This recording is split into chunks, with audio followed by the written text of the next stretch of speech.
I hear someone crying outside my window every night. The first time I heard her as a child, there was a piercing, ear-shattering wail from outside my window.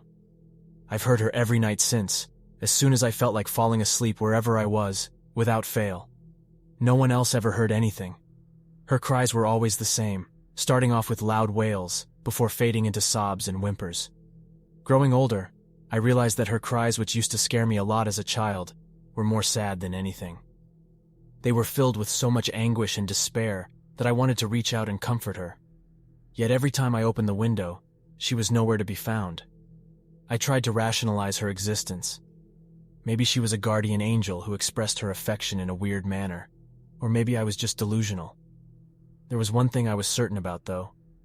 She was a constant presence throughout my downhill slope of a life. By my mid-20s, I was knee-deep in debt, living in a dilapidated flat. The woman's cries were what lulled me into sleep during restless nights. In a weird way, I found them soothing. At least I wasn't suffering alone, I thought. Then one night after losing my job, my girlfriend called me to break things off. What a joke.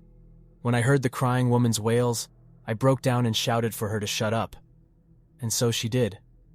I didn't hear her again for the next few nights. I started hearing other things instead.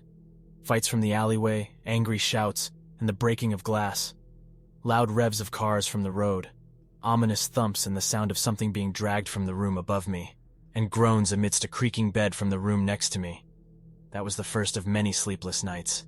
Nothing changed even after buying earbuds the next night, as I kept hearing cats yowling at each other as they prowled the building. The resonance of a bass guitar being played across the hallway.